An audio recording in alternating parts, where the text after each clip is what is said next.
second most played champion. I would say that at this point, iBoy, I mean, he doesn't have his Kalista. He's not really an Ezreal player. Yeah, I mean, maybe we just go back towards Senna here. But the LeBlanc has been left open. Zika's, like, I love Zika's LeBlanc. I think he has looked so damn strong on this, and it makes it very difficult for you to have a potent mid laner, but Syndra is on the cards. Yeah, I was going to say, your Gal's best champion alongside the Zoe. Also note the LeBlanc, but his Syndra has been devastating in the past, so this raises a very worthwhile question. Is it worth it for your Gal? I would say yes. I think, yeah, you go for it. The only thing I'd be worried about is you've got really strong setup here in that mid lane play. If you wanted to go with Ikes and the Nidalee, you go with the stun from the LeBlanc, the root into a spear, into a whole heck of damage. But we'll have to see what they decide to go for, as Kanavi has the opportunity if he wants to go towards the Nidalee. But I think, again, when you've locked in this Aphelios against an Ashe, you've got a bot lane that you're not going to be able to win out on. You know you've got a super strong mid lane matchup here for Zeke as well, so he can control that mid lane matchup. I think going towards the Nidalee here, where you don't have a lane that allows you to invade and get aggressive, may not be the best option. Giving it over. Your Gal doesn't want to play Syndra. Instead, opts into the TF third time in a row. We're criticizing the TF a bit. It didn't seem that impactful. Well, it's also, it feels like JDG are going, oh, well, Vici are bad at map plays, therefore we can win through this Twisted Fate. But Vici have done a really good job of pressing against this Twisted Fate, but also Yagao has not been making good map plays. So I don't know, maybe in game number 3 this all turns around, but I'm very much on the fence about this Twisted Fate pick right now. Well, you've got Nidalee just looked over completely. Now the ban's coming through. I wouldn't be surprised if Vici, no, Graves instead. Happy to leave that one over. They've already got the Trundle. Yeah, and I mean, we just talked about it already, right? The Nidalee, you probably won't. Well, Kanavi can go towards it, but hasn't had the biggest of impacts. And now when we look at the jungle pool that Kanavi had play on, Lee Sin gone, Graves gone, Kindred gone. I mean, the Jarvan is still there.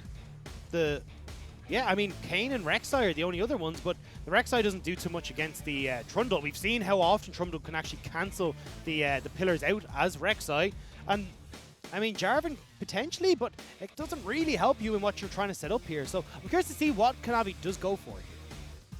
Well, if it starts with N and it's the champion we've been saying for 3 games straight, we'll see. Brom's going to be looked at by Hung. Hung has been that Nautilus player. He's got an Ashe, Ice Baby returns. I was going to say there's an argument for taking the Ornn here just to deny that away from JDG to a certain extent, because you do have, obviously, the Aphelios, which works super well with it. You've got great engage, and then the side lane pressure into pick potential that can come through from Yagao. But looks like they're not going to prioritize. Instead, we're going to get that Wukong for Zoom. This will be the 4th time that he has picked it up this split, and it looks like we might see the Nidalee. So at least if Wukong is able to control that top side of the map, you do have a lane, or at least a side of the map, that Kanavi can look to invade and get aggressive on. But I want to see what Vici are opting here for Cube. Cube's Cannon has been respect banned since game 2. No Renekton. No Volleybet.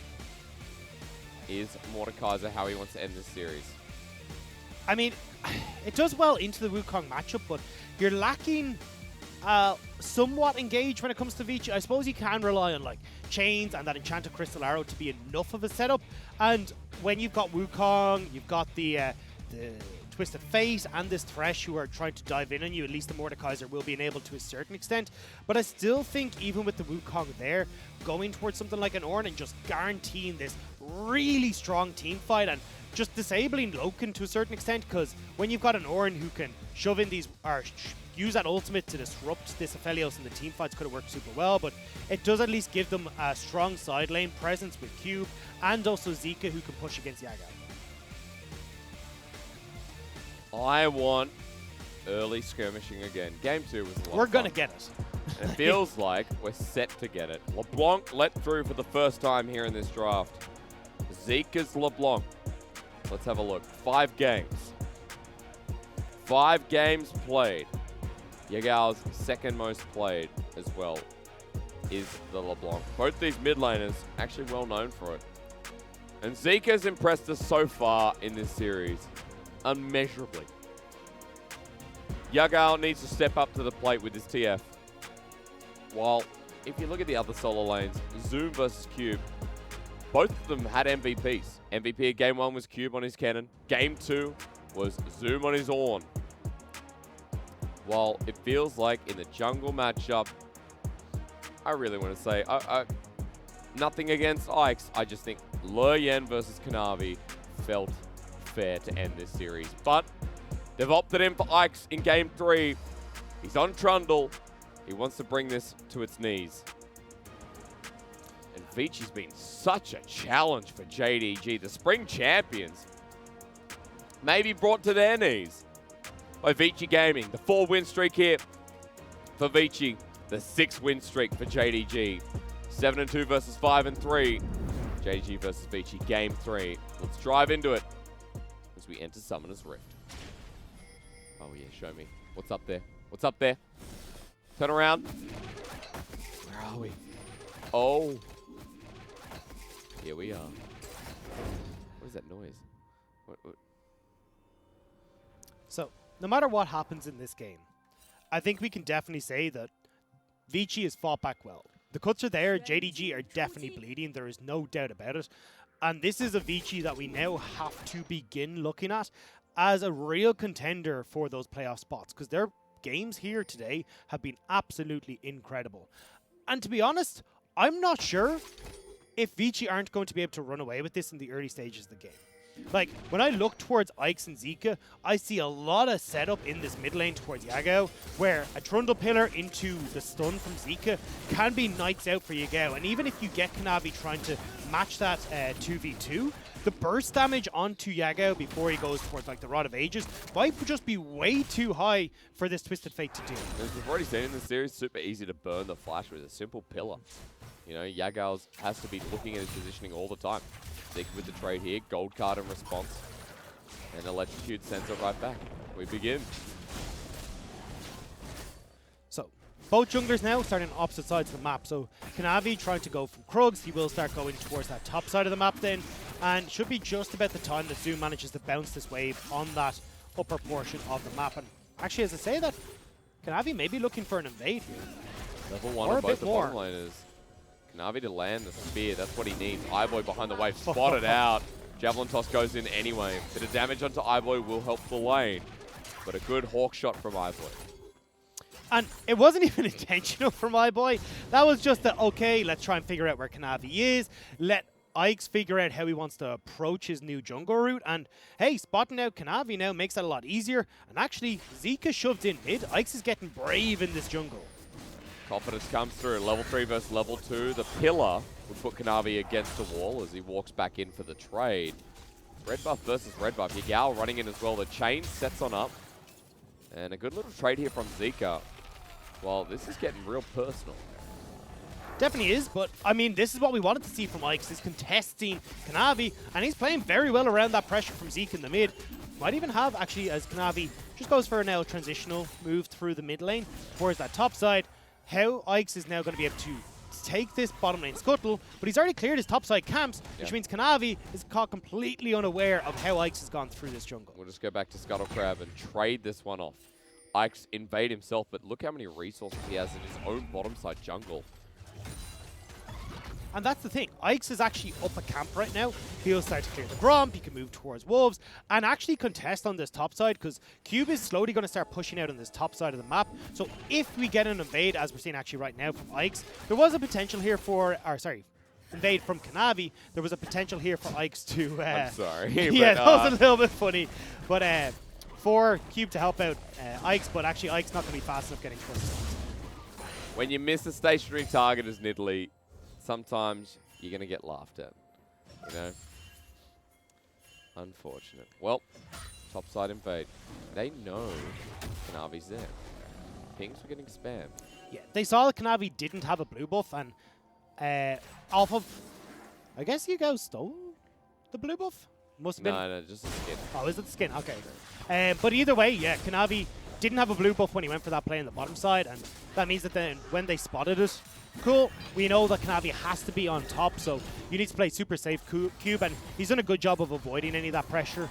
And it's just unfortunate that he's going to need some pressure here from Ike's to shove that wave in to get it to bounce back. Close call there from Zoom out. Nice little grab at him. What are we looking at in our lanes? CS lead building by Zika. We've been praising this guy all series long. It's what I love about best of 3 is, and I'm going to be critical here for a moment. Chat, you can, send it right back. That's fine. Let me tell you something. Best of 3 gives you a dynamic of a player in their champion pool. Which is why this series, what have we seen out of Zika? Game 1 was what? Galio? Game 2, Set. And then this one, LeBlanc. A very different dynamic. He's going to be on playmaking mid laner. This has been one of his best choices. So we get to see the layers of Zika, one of the newest mid laners in the LPL. And that's what I love about him as well, is look, if you look at his champion build, he's played LeBlanc, Galio, Zoe, Set, but also the Akali and the Azir in there as well. Like, he's comfortable playing multiple different styles, and even Spring, he played a lot of that Azir, so I can't wait to see more of this guy and what he can bring to the table for Vici. A lot of promise, as Ike's was spotted out starting off this Cloud Dragon. Both top laners use their TP, so they won't be able to join, but Cube doesn't have Death Realm. Cyclone is available for Zoom, and with the level advantage, Cube doesn't care. He's just hit 6 himself. Zoom has nothing. He's in the Death Realm, and what was meant to be the best top laner is getting close to getting solo killed. Cube forces his flash and stands tall. So well played by Cube, and that's the power of an AP top laner into this Wukong. Usually, if that's an AD one, you're not going to be able to turn it back. Stone Skin comes in, Health Regen comes in, but Cube, because he's got Mordekaiser, he's gone for that early arm guard as well. He can turn that play right back around. Yeah, the Seeker's arm guard made a difference there with the trade. And after it was all said and done, Zoom with no summon as Cube still with his flash. Loken, meanwhile, bottom side, almost getting that turret plate. Should be able to approach the wave now with all the shurikens. Pick up the first bit of turret plating of the game. So the problem here for Vici is that Ike's is trying to play through bottom side, trying to go for this dragon, and actually trying to do it right as Loken and Lume are about to back. But because Yagao has the TP... Hang on, I'm drinking water. Hung has to run away with double summoner. Kanavi sends out the spear, blocked nicely as Yagao. Gold card into the Brom with a wall. Hung, one more hit and first blood. Over to JDG with the Javelin toss not connecting onto iBoy. There's nothing Vici can do. And right as I'm explaining it, the problem happens. Yagao can join in super easily into this bottom side play, and it's a lot more difficult for Vici to try and play around it. But Hung didn't help the issue by going that far forward. You're just overemphasizing how easy it is for Yagao to get into this bottom side. Dragon's going to be netted because of it as well. Kanavi with a bit of a lead in this jungle, and the first blood going to the mid laner. So that CS discrepancy evened out a bit by Yagao getting that kill. It's Vici now needing to figure out, okay, well, how do we try and exploit our map more so then we can actually try and make these plays happen? You've got the Rift Herald that's about to spawn, but unfortunately we haven't seen the plays that we were hoping from Ike's, like pressure towards that mid lane. He actually hasn't been able to get in towards bot at all. Cube is doing a good job of controlling this top lane matchup though, which is a big thumbs up for Vici. But other than that, JDG are definitely the ones that are in control. JDG, the team with 600 gold in their back pocket. 700 after that play. Zoom going in with the Cyclone yet again. Cube does have the Death Realm though. He's pulled Zoom in. Second Cyclone to come through. Shield is available. Into the brush. Zoom will get Death Grasp back. Cube just wants this kill before he gets on out. Slams him down, but locked on down by Yagao. He's out though. Cube gets the solo kill and Zika helps. As now with the rest of the trade, Hung walks into no man's land, dodges the poke and Jetacross arrow, gets the slow iBoy. Thank you, Father, says Hung. Hung is mispositioning so often though now, it's really becoming an issue because he just got caught out there, whereas that should have been a play that Vici can play towards. You have the rest of Vici come up, if Hung takes a safer route, but then you can collapse onto that top lane play. You got this gorgeous front-to-back fight that is really difficult for JDG to deal with without Zoom there, but with Hung getting caught out, he's got to go back to base, and JDG get another objective for themselves. They're really grouping up nicely, and now Cube in a bit of a pickle. He's walked back to lane, not respecting that the Herald being taken down means danger. The spear does connect, and Cube drops. Ike's a bit late, wants to take Lumao and flashes away. He burns his own. But JDG grouping up, and Vici are walking into the trap. Zika in with a double distortion just to save a bit of this turret plating. This is so sloppy from Vici after what was two spectacular early games from them. They're not able to get very much at all in this stage. And unfortunately, Twice now it's been Hung that's been caught out, and now Vici are scrambling to try and get themselves back in shape. And this was actually very reminiscent of what happened at the end of game number 2, where one mistake comes through and suddenly the cracks from Vici are exposed massively.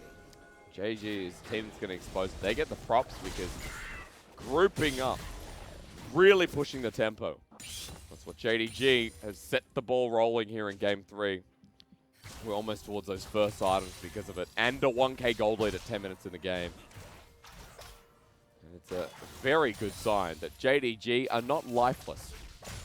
Yeah. Kanavi did get spot on that ward at the back of red, so Ike's has already pinged on this bottom side. They expect that this play is going to come through with Rift Arrows, so you will see multiple members from Vici start to group around this bot side, but it will end up being just a 3v3, and I'm not really sure if Ike's is going to be able to do too much here to help iBoy. Okay, Graviton Moonlight Vigil. iBoy cleanses. Hung survives, but blocks it with the door. The hook comes in. Hung drops the ulti here onto 4 people. Ike's returns, but Zeke is coming in for the flank. Loken super low, in with the distortion. Flashed away, Graviton's down, and Loken survives. Now that he's locked on down, the javelin toss at max range, and Loken outplays yet again. And JDG are so much smarter when it comes to these plays, and now Kanavi, he's got flash! iBoy! He flashes away himself, Kanavi. Has Cougar gone too far? Winter's Bite pokes him down, turret goes down, Kanavi survives. Next charge is coming in, and they're staying grouped as 4. They're just going to shove in to guarantee that charge. They won't be able to get this turret, I imagine. Yeah, they're all going to back away. And look, I mean, JDG, they're now 2,500 gold ahead. This has run out of control.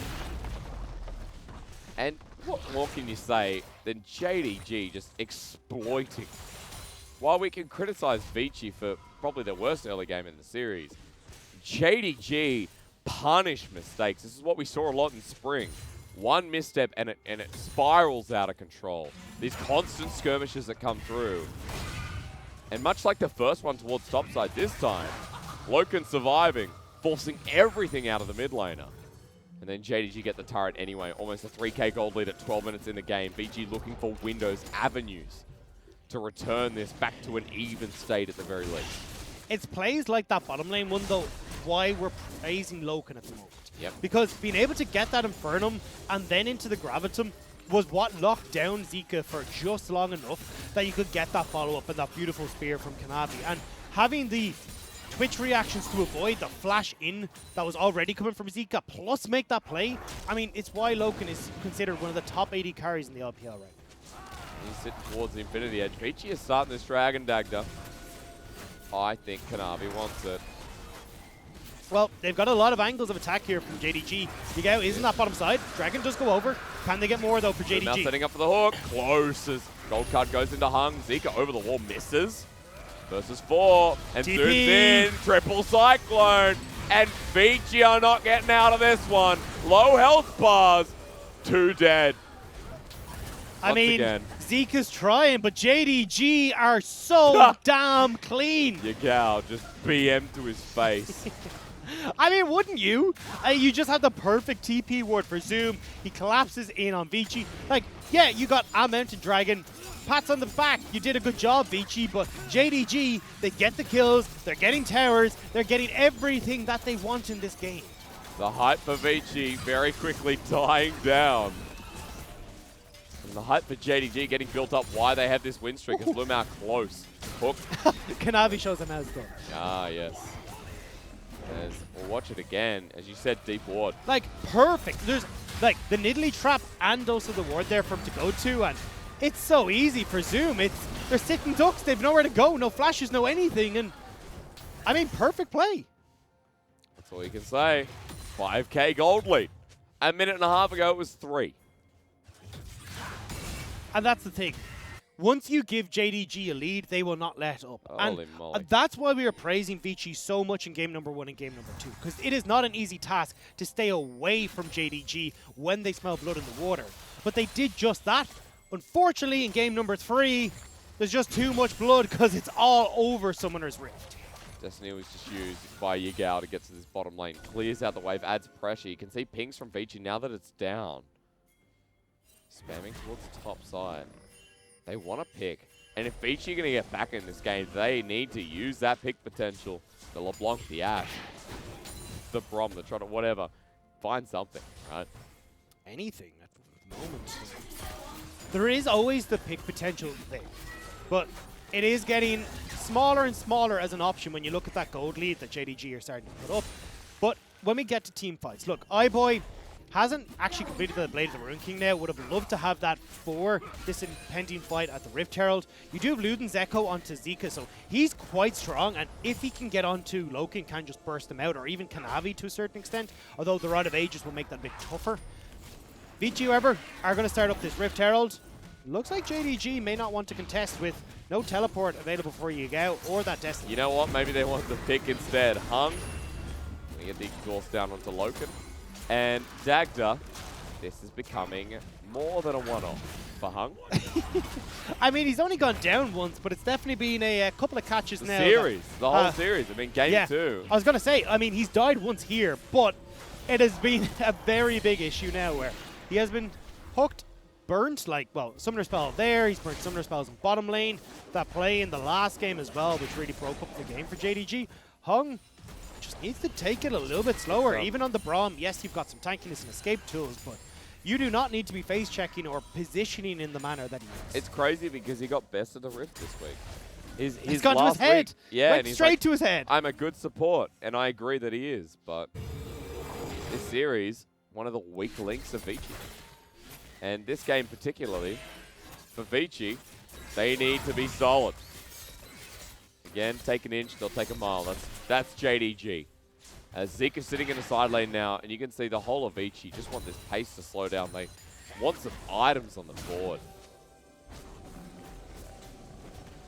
It's going to be hard for them to try and do so, though, because a minute until that Inferno Dragon, JDG are going to love picking up a bunch of these, because especially when you got the likes of Kanavi, who's flinging spears all over the place, his ability to utilize those Infernal Souls is sky high, and our Infernal Dragons, and if he gets Infernal Soul, well, holy mother of God, they take on a whole new level. Oh, yeah. An Infernal Soul. But granted, if Vici get an Infernal Soul, that's their window back in. That window, though, it's like, where is it? You're in Australia, and you see a picture of a window in France. That's how far away it is. I couldn't think of anything specific. It's a window that you have it there, but you know it's a little bit stuck. You can't quite get it to push open. It's got a little bit of rust on it, and you're like, maybe if I wiggle it or put a bit of oil on it, it might work. And there's fresh bread outside the front. You can smell it. What? There's fresh bread outside the window. We're going with Makes you want it more. You know? A few croissants. Nice. All right. I didn't need it to be French, but okay. Herald's going to be put down mid. Yagao. Perfect timing. Red card doesn't even matter. And now Vici, like, what do we have? Enchantress Arrow is down there. Herald did nothing. I mean, it's a big swing and a miss from Vici. They tried to make that play, but unfortunately not quite able to do so as Yagao fancy fingers on that stopwatch. And now JDG, well, Loken's just going to solo out, potentially, this Dragon. I mean, everyone else in JDG is more concerned with getting vision and getting some control of this mid lane, but I don't disagree with it. JDG can do what they want right now. He doesn't so quick anyway. He said he gets nerfed in 10.15. Yes. I haven't read them yet, but I saw the Twitter stuff. I've been told we're most likely moving to the patch very soon. As Yagao on a journey, where's he going? Hey, just behind him. Ike's going to be caught out and walks away. Okay. But you've burnt down a jungler. And burnt your Destiny. So no flash, or sorry, no teleport, no Destiny for the moment for Yagao, which may open up a brief window for Vici to try and make some plays happen where they're not worried about a bunch of other folk from JDG showing up. But with the way the waves are positioned, it's going to be super difficult. Maybe Zika and Ikes can make a play towards topside as Zika makes it back into lane, but even then you can see Yagao is backing away. So JDG playing this safe and knowing that, look, Destiny's gone, but there's no objectives up for the moment. It's not like Vici are going to suddenly burst down Baron. There's no Infernal Dragon. Just take it easy. See if the play works. If it doesn't, no skin off our backs. And you know what? If a fight does come up, Alun has sent the Infernum to Aphelios from the offshore facility. So that is now available. And Loken at level 11 now as well. Oh, boy. Does this offshore facility get fancier with the more gold that Aphelios gets? Like, can he buy decorations? I mean, for that's the where it place? all comes from.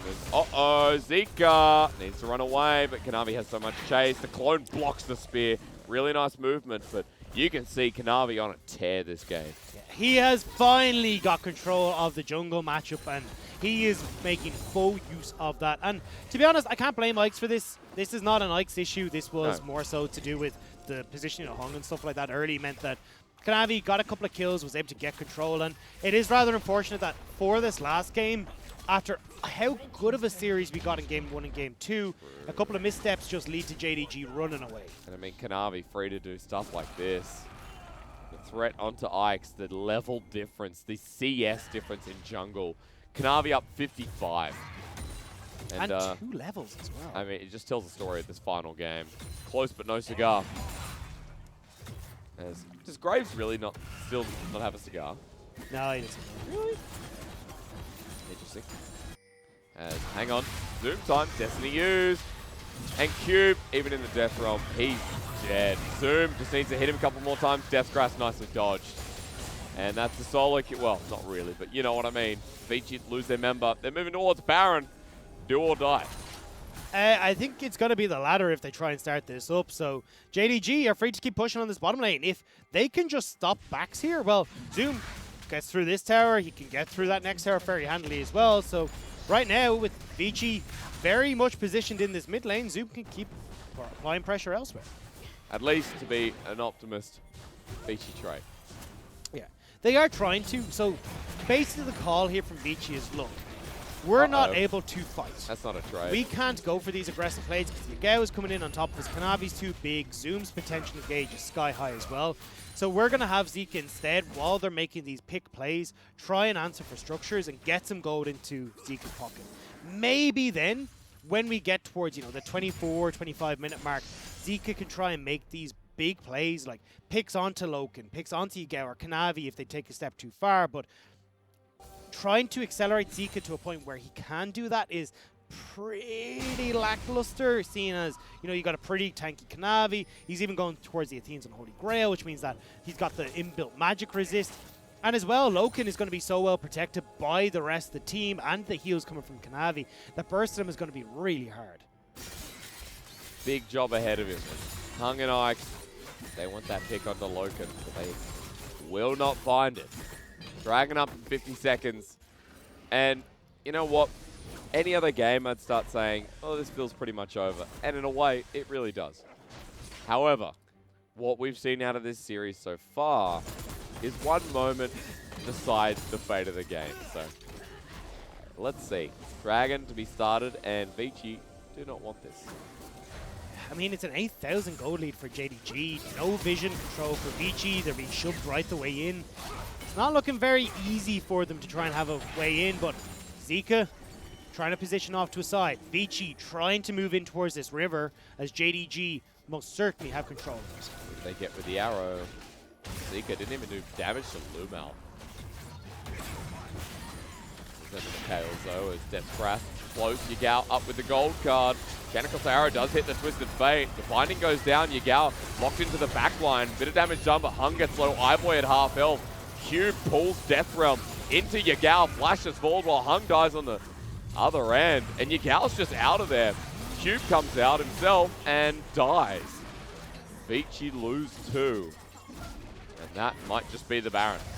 That is definitely going to be the Baron. And as he said, look, there's no damage really coming out from Vici.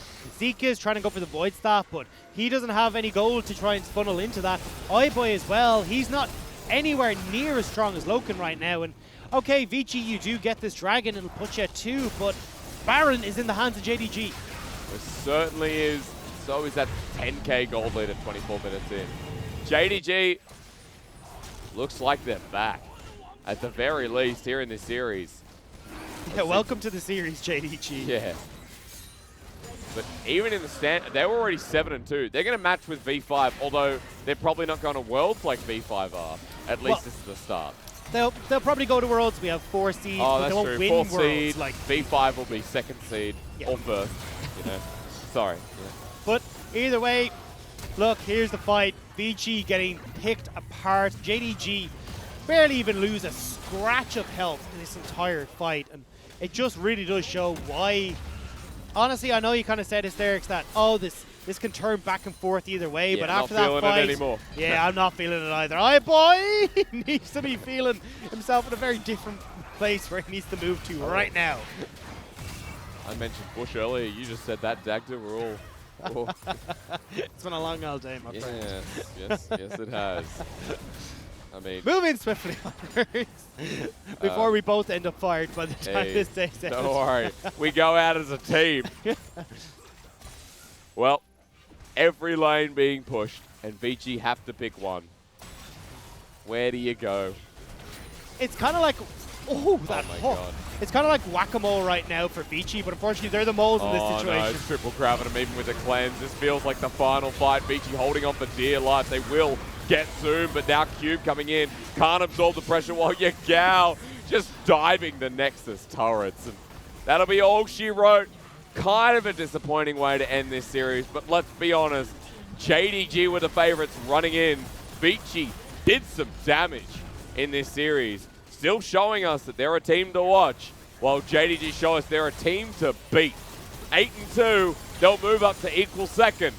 JDG may very well be back to spring champion status. JDG will close out the Nexus. They will take the victory, but they are certainly bloody for it. Well, when I say spring champion status, a top team at the very least. They got a long way to work towards, but Loken in this series, good as always. I mean, Loken has just been on a tear recently, so good to see. And my obsessive compulsiveness is annoyed that Kanavi was next to Loken there bowing, but whatever. Yeah, you just come through a messy series, and I think Vici fans should be content. It's not a win, but you're a team that just came off a 3-game series with FBX. JDG were hard to beat. I think Vici are a potential top 8 team. I think they're a top 8 team. I think with LGD falling. After a performance like that, I don't see why not. Like, look, whatever about game number 3, we're going to put that aside.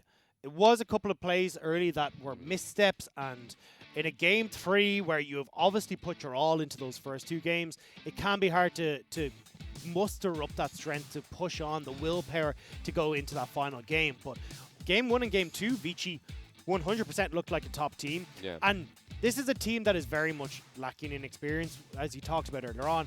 So for them to put up a performance like that, and then we do see the cracks as the later stages come on, it's more about